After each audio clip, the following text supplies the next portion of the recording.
కి స్వాగతం. నిన్న మనం చాలా ఇంపార్టెంట్ ఆస్పెక్ట్ తోటి అర్థం చేసుకోవడానికి ప్రయత్నం చేసాం. సో అవేర్నెస్ పెరగడం ద్వారా మైండ్ యొక్క వర్కింగ్ ఆర్ ఫంక్షనాలిటీ ఎలా మార్పు చెందుతుంది అనేది.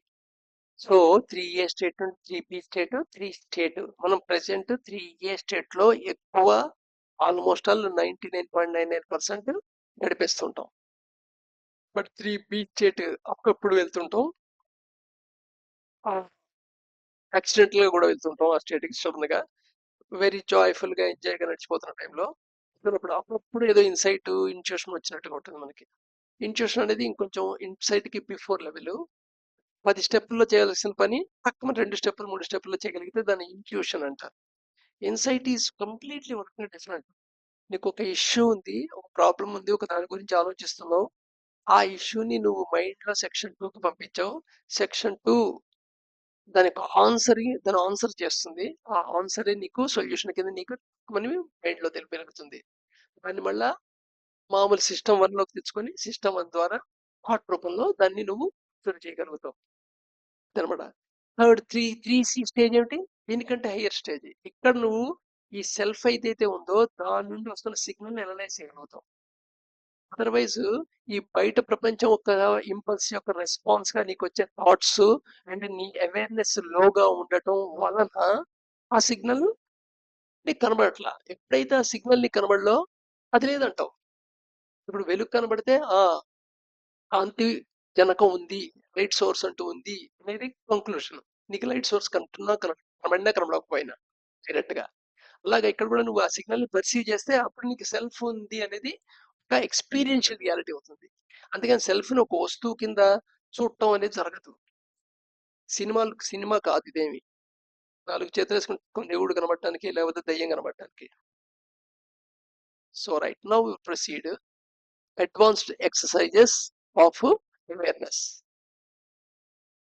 ఇది ఈ సీక్వెన్స్ లో ఈ స్టెప్ బై స్టెప్ చేసుకుంటూ వెళ్ళాలి.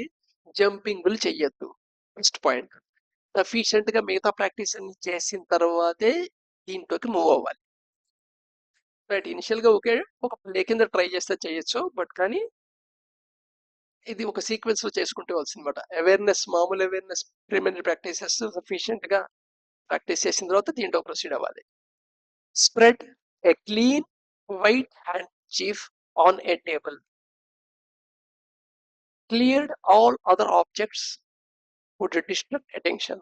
మీరు ఒంటరిగా ఒక ప్లేస్ లో చూసుకోండి. ఒక ప్లేస్ సెపరేట్ ఐసోలేటెడ్ కెమెరాతో, వీళ్ళైతే రూమ్ అయితే మరి ఇంపార్టెంట్ బెటర్. సో దాంట్లో ఒక టేబుల్, ఆ టేబుల్ మీద ఒక వైట్ చీఫ్ స్ప్రెడ్ చేయండి. ఇంకా ఆ టేబుల్ మీద కానీ ఆ చుట్టుపక్కల కానీ మేము డిస్టర్బ్ చేయగలిగే వస్తువులు ఏమైనా ఉంటే వాటిని దూరంగా పెట్టేయండి. Place a prism on the hand kerchief. So ఆ హ్యాండ్ కర్చీఫ్ మధ్యలో ప్రిజం ని పెట్టండి. ప్రిజం అంటే తెలుసు కదా, బయట మార్కెట్ లో దొరికేస్తుంది మనకి. జస్ట్ ఎంత 25 రూపాయలు 30 రూపాయలు దొరికేస్తుంది ప్రిజం. సో కొనొచ్చు. సైన్స్ వస్తువులు అమ్మే షాపులు ఉంటాయి కదా, వాటి దగ్గర అడిగితే ఇస్తాడు. సో ప్రిజం తీసుకోండి, ఆ ప్రిజం దాని మీద పెట్టండి. Take a comfortable sitting position. దాని దగ్గరగా టేబుల్ దగ్గరగా కూర్చోండి. కంఫర్ట్ గా కూర్చోండి. ఎలా ఉండాలంటే చెప్పానుగా, సుఖం స్థిరం ఆసనం, అది ఇంపార్టెంట్. సో సిట్టింగ్ పొజిషన్ లో కూర్చోండి. And look in to the prison for a period of 5 minutes. So 5 నిమిషాలు ఆ ప్రిజం కేసి అలా చూస్తూ ఉండండి. To facilitate close watching, face May rest on the palms. So ఈ అరచేతుల మీద ఈ గడ్డాన్ని ఆంచి ఆ సపోర్ట్ గా తీసుకొని కూడా మీరు చూస్తుండొచ్చు, కంఫర్ట్ కోసం అనేది. లేదా మిలిటరీ లాగా దాని మిలిటరీ టైప్ లో కర్ర మొక్కలు కూర్చొని దాన్ని చూడమని కాదు. స్టిల్నెస్ మెయింటైన్ చేస్తే చాలు. జస్ట్ సో 5 minutes దాన్ని చూడండి. That elbows on the table. Elbows మోచేతులు ఏమో టేబుల్ మీద పెట్టి ఈ అరచేతుల మధ్య అన్ని పెట్టి దాని మీద రెస్ట్ చేసి తలకాయని చూడొచ్చు. In 3 to 6 months of practice మీరు రోజుకి 5 నిమిషాలు చొప్పున ఇలా చూస్తుంటే, ఒక డైలీ చేస్తుంటే 3 నుండి 6 నెలల లోపల prism will disappear. From sight. మీరు చూస్తున్న ప్రిజం పక్కన ఎదురుకుండా మాయమైపోయినట్టు ఉంటుంది చూస్తున్నప్పుడు. అయితే ఇంక చిన్న ప్రాబ్లమ్ ఉంది. చేసిన మొదటి రోజు ఇంకా ప్రిజం పోలేదు. 5 రోజులు చేశాను ఇంకా పోలేదు. నెల అయింది ఇంకా పోలేదు. 3 నెలలయింది ఇంకా ప్రిజం మాయం కాలేదు అన్నట్టు. ఇక్కడ ప్రతి అవేర్‌నెస్ ప్రాక్టీసు జనరల్‌గా ఎలా ఉంటుందంటే, ఫలితాన్ని ముందు ఊహించుకుంటే ఆ ఫలితం కోసం చేస్తున్నట్టు అవుతుంది. అది ఫలితం వెనక్కెళ్ళిపోతుంది. ఇది ఎలాంటిదంటే, పాము గుండ్రంగా తిరుగుతోందనుకోండి. దాని తోకని దాని నోటితో పట్టుకోవడానికి ప్రయత్నం చేస్తోందనుకోండి. సో, తోకకి, నోరుకి మధ్య చిన్న గ్యాప్ ఉండిపోయిందనుకోండి. ఇది ఆ గ్యాప్‌ని ఫిలప్ చేయడానికి మొహం ముందుకు జరిపేప్పటికి ఏమవుతుంది? తోక వెనక్కి జరుగుతుంది. తోక గుండ్రంగా తిరుగుతూ ఉంటుంది. మొహం కూడా దాన్ని పట్టుకోవడానికి గుండ్రంగా తిరుగుతూ ఉంటుంది. ఎంతసేపటికి అది పట్టుకోలేదు. ఎందుకని కారణం? తోకను మూవ్ చేస్తుంది అదే కాబట్టి. ఏదైతే తోకని పట్టుకోవాలనుకుంటుందో అది మూవ్ చేస్తున్నప్పుడు తోక కూడా మూవ్ అవుతుంది. ఇలాంటి కండిషన్ వస్తుంది. ఫ్రస్ట్రేషన్ వచ్చేస్తుంది.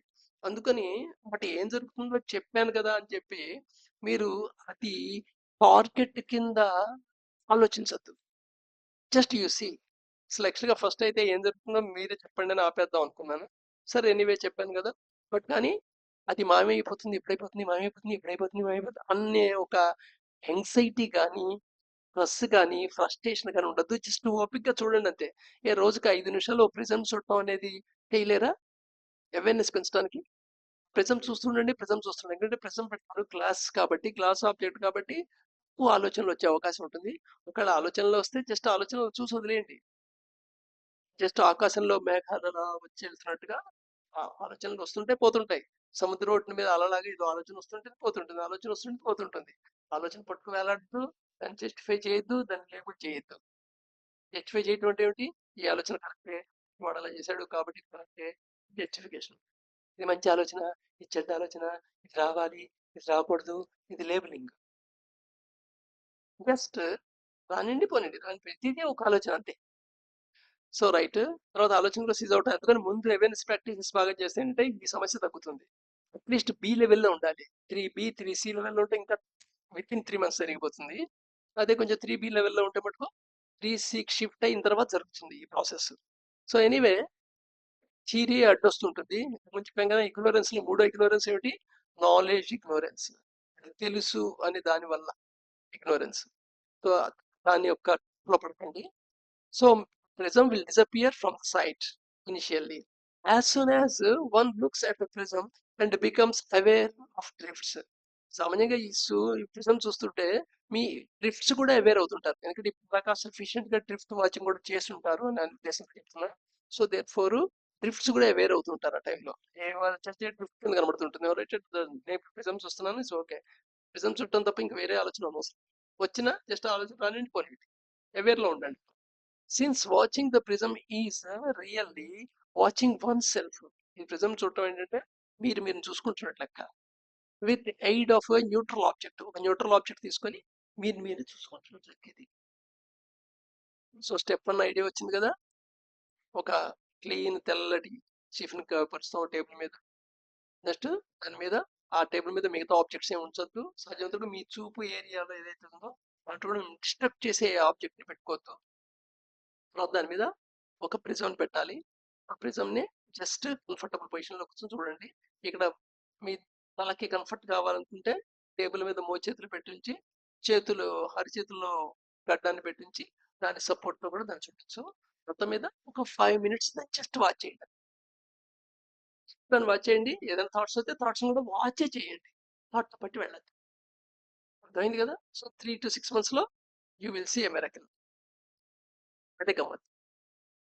ఓకే నెక్స్ట్ స్టెప్ 2 రేపు చూద్దాం.